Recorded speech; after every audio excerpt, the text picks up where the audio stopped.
Hello दोस्तों, investor में आपका स्वागत है। आज का वीडियो जो है वो ट्रेडिंग प्लान रिव्यू पर है 24 मार्च 2023 का। मैंने जो वीडियो पोस्ट किया था उसमें मैंने आपको तीन एनालिसिस बताई थी। एक गैप अप ओपनिंग की, एक गैप डाउन ओपनिंग की और एक साइडवेज ओपनिंग की। तो जैसे कि आप देख सकते हैं कि मार्केट जो है वो खुला है 17092 पर, जो कि एक गैप अप ओपनिंग है। और जैसे कि मैंने कहा था कि प्रोबेबिलिटी जो है ऊपर खुलने की ज़्यादा है, और वही हुआ। वो 17,100 के पास खुला और एक हाई बनाकर मार्केट नीचे के ओर चला गया। अगर आप वो वीडियो ध्यान से देखेंगे तो उसमें मैंने सजेस्ट किया था कि अगर मार्केट ऊपर खुलता है और 17,127 तोड़ता है, जो कि है ये लेवल, बुलिश व्यू लेके चलना चाहिए और एक लॉन्ग कॉल या तो फ्यूचर्स लॉन्ग करके चलना चाहिए। लेकिन अगर वो 17,100 को सस्टेन नहीं कर पाता है तो मैंने सजेस्ट किया था कि आपको पुट लेने से अच्छा आपको कॉल को शॉर्ट करना सही होगा, और वही हुआ।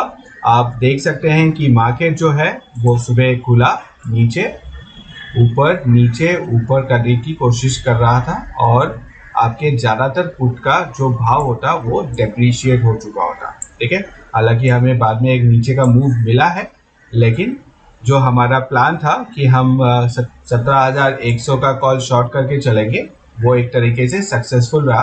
क्योंकि अगर आपने 17,100 का कॉल शॉर्ट किया होता खुलते ही मार्केट, मान लीजिए 9:20 के आसपास भी अगर आपने शॉर्ट किया होता, तो आपको एक अच्छा मूव डाउन साइड मिला होता और कॉल राइट करने पर आपके पैसे बने होते। तो आइए वो भी समझते हैं। मैंने एक ज़ेरोधा का चार्ट खोल रखा है, निफ्टी मार्च 17,100 का कॉल ऑप्शन। आप यहाँ पे देख सकते हैं मैंने सारे लेवल्स डिफाइन कर रखे हैं। तो यहाँ पे आप देख सकते हैं 9:15 मार्केट जब खुला तो भाव चल रहा था कुछ 106.75 क्लोजिंग भाव, और उसके बाद मार्केट जो है वो वेवी फॉर्म में आ गया। ठीक है, वेवी फॉर्म मतलब है ऐसे। ठीक है, तो अगर हमने पुट यहाँ पे बाई किया होता तो हमारा पुट मैक्सिमम डिप्रीशिएट हो जाता। ठीक है, मतलब पुट का भाव कम हो जाता और हमें प्रॉफिट नहीं होता, हम बैठे रहे होते। तो इससे अच्छा जो सजेस्ट किया गया था कि आप कॉल राइट करके चले, तो अगर आपने कॉल राइट किया होता इस लेवल पे तो आपको कॉल लगभग 105 रुपये पे मिल गया होता, और आपका जो स्टॉप लॉस होता वो लगभग 120 पर होता। अब ये 120 का कैलकुलेशन कैसा आया वो मैं आपको समझा देता हूँ।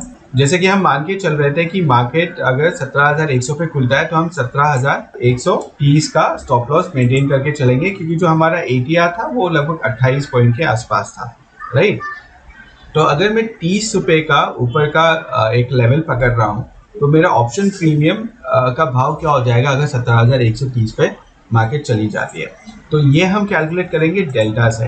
तो जैसे कि मान लीजिए 17,100 है तो हम एटीएम पर खड़े हैं, एटीएम का डेल्टा जो होता है 0.5 का होता है, और 17,100 से 17,130 जो है वो 30 रुपये दूर है। ठीक है, 17,130 माइनस 17,100, तो 30 रुपये का मूव के लिए हमारा जो प्रीमियम है वो कितना बढ़ सकता है ये हम जानने की कोशिश कर रहे हैं।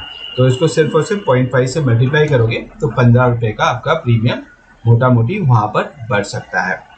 तो आपने जो भाव खरीदा है 105 में, उसमें 15 रुपये ऐड कर लीजिए क्योंकि आपका शॉर्ट पोजीशन बन रहा है।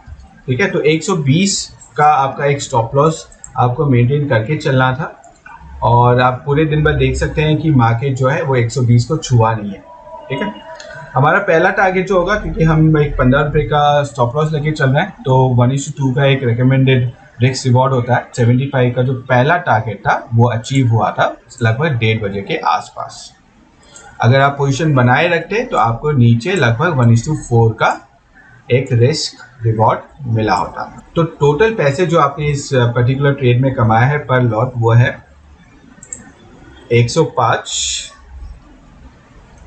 माइनस 45, 60 रुपये। 60 रुपये इंटू 50 लगभग 3,000 रुपये आपने हर एक लॉट में सिर्फ और सिर्फ कॉल राइटिंग करके कमाया है। तो 1.25 लाख का अगर कॉन्ट्रैक्ट भी मान के चले तो 3,000 बटे में 1.25 लाख रुपये इंटू 100, तो एक दिन में लगभग 2.4%, मतलब 2% से ज़्यादा आपने पैसे कमा लिए। तो ये होता है पावर आपके ट्रेडिंग प्लान का। अगर आपने पहले से ही ट्रेडिंग प्लान बना रखा है तो आपका जो प्रॉफिट है वो मैक्सिमाइज होता है, और जो लॉसेस है वो मिनिमाइज हो जाते हैं। आशा करता हूँ कि आपको ये वीडियो पसंद आया होगा। अगर आपको ये वीडियो पसंद आया है तो ज़रूर लाइक, शेयर और सब्सक्राइब कीजिएगा। कमेंट सेक्शन में ज़रूर बताइएगा कि आपके सुझाव क्या है। Thank you.